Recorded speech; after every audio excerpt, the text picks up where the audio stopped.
Hello, welcome to another episode. So ಇವತ್ತು Friday ಆಗಿರೋದ್ರಿಂದ ಮನೆಯೆಲ್ಲ ಕ್ಲೀನ್ ಮಾಡೋದಿತ್ತು. ಆ್ಯಕ್ಚುಲಿ ಎಕ್ಸಾಮ್ ಆದಮೇಲೆ ಹೆಂಗಾಗ್ಬಿಟ್ಟೈತೆ ಅಂದರೆ, ಯಾವಾಗಾದರೂ ಈ ಕಾಲೇಜ್ ಸ್ಟಾರ್ಟ್ ಆಗುತ್ತೋ ಕಾಲೇಜ್ಗೆ ಹೋಗಬೇಕು ಅನ್ನಿಸ್ತೈತೆ.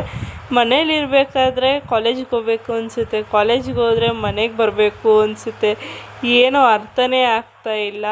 ಮತ್ತು ನನಗೆ ಎಷ್ಟು ಪಾತ್ರೆ ಇದ್ದರೂ ನಾನು ತೊಳೆದು ಬಿಡ್ತೀನಿ ಗೈಸ್. ನಂಗೆ ಒಂದು ಕೆಲಸ ಇಷ್ಟ ಇಲ್ಲ ಅಂದರೆ ಅದು ಬಟ್ಟೆ ಮಡಚೋದು. 3-4 ದಿವಸದಿಂದ ಹಂಗೆ ಇಟ್ಟಿದ್ದೀನಿ, ಬಟ್ಟೆ ಮಡಚೇ ಇಲ್ಲ.